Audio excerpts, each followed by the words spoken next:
Last year, May 22nd, 2014, there was a military coup in Thailand. But to explain what it was truly about, we have to go back in history. When talking about the coup, we have to go back about 100 years to the Palace Revolt of 1912, where discontent for King Rama IV caused the military to stage a coup, and though this coup failed, it is the first of many that will happen in the next 100 years. The king continued to reign in Siam until 1932, when the Bawardet Rebellion took place. It ended Siam's absolute monarch, and the coup removed pro-royalist officials from power. The name of Siam was also changed to Thailand during this time period. In 1933, the Prime Minister of Thailand closed the National Assembly, causing uproars in the people. The National Assembly wasn't reinstated until opposing officers staged a military coup. These officers also changed the government so that it would be more respectful of democratic procedures. In 1939, when the new Prime Minister, Luan Phraya Phahone Philosangram, rose to power in Thailand, people resisted him due to his dictatorial style of leadership and because he put his friends into positions of power. He also forced his rival, Phraya Songtsarit, out of the country and arrested 71 people who were believed to be supporters of Songtsarit. Most of these people never got to leave their cells. This event was known as the Songtsarit Rebellion. Before we can talk about the power struggle that occurred between rival factions in Thailand after Prime Minister Phraya Philosangram, we have to talk about King Ananda. Ananda Mahadol was appointed as king in 1933 at the age of 9. At this time, he was studying in Switzerland. King Ananda didn't visit Thailand until he was 13 in 1938.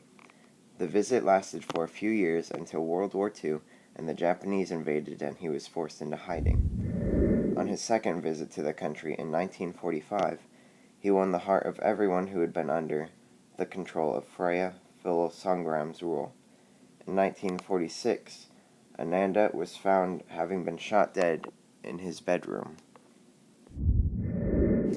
In 1947, with King Ananda dead and the government struggling to choose a new king, a military coup occurs. The coup was led by two military generals who wanted a government led by people they support. They also wanted the government to support the Phobun faction. In 1948, after successful coups that gained Phobun Songkram support, he took over as prime minister and struggled to keep control of the country from other factions.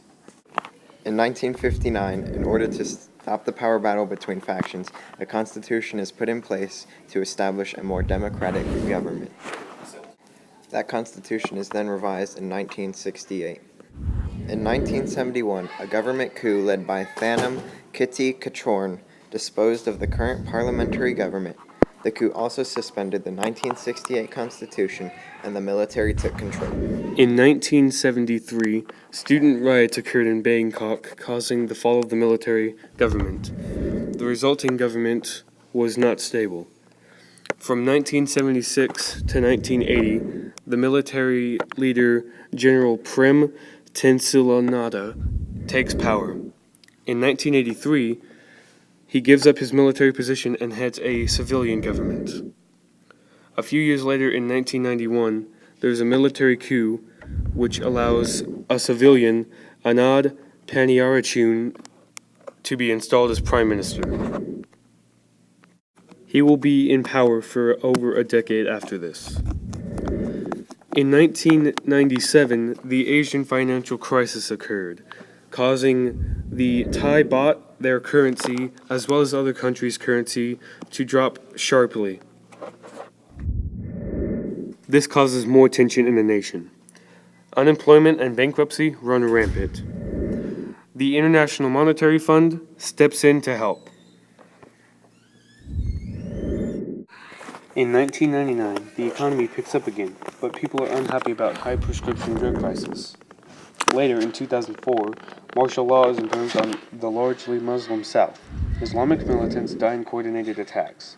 Muslim protesters die in army custody who claim that it was not deliberate. In 2006, mass protests occur, leading to a coup known as the Bloodless Coup, while Prime Minister Thaksin Shinawatra is at the UN General Embassy. In 2007, martial law affecting the country for years is lifted in more than half the country. Voters approve new military-drafted constitution. In 2008, a new election is held with the two major parties being the People Power Party and the Thai Rock Thai, or Thai Love Thai Party, which received the majority of the votes. Samak Sunjaravje of the Thaksin-linked People Power Party is sworn in as Prime Minister. However, opposition protesters that occupied Bangkok's main government complex began anti-government protests calling for the resignation of the newly installed Prime Minister. Tens of thousands of citizens rally around the parliament in Bangkok, as well as blockading Thailand's main airports in a final battle to topple the government. In 2009, supporters of the former Prime Minister Thaksin Shinawatra hold mass rallies against the government's economic policies. Up to 20,000 Thaksin supporters rally in Bangkok to demand fresh elections. In 2010, tens of thousands of Thaksin supporters, now known as Red Shirts, paralyzed parts of central Bangkok with months-long protests calling for Prime Minister Abaist's resignation and early elections. Troops eventually stormed the protesters' barricades in a bid to break the country's deadlock and end the demonstrations. The death toll becomes 91. The new pro-Thaksin Pheu Thai Party wins in landslide victory during elections. Yingluck Shinawatra, the sister of former Prime Minister Thaksin Shinawatra, becomes the new Prime Minister. In 2012, anti-government Yellow Shirts, rivals of the Red Shirts, blockade Parliament to prevent a debate on proposed reconciliation aimed at ending 6-year-old political tensions. The group fears that a proposed amnesty would enable the return of ousted Prime Minister Thaksin Shinawatra, who they don't agree with. Police dispersed a 10,000-strong protest in Bangkok calling for the overthrow of Prime Minister Yingluck Shinawatra.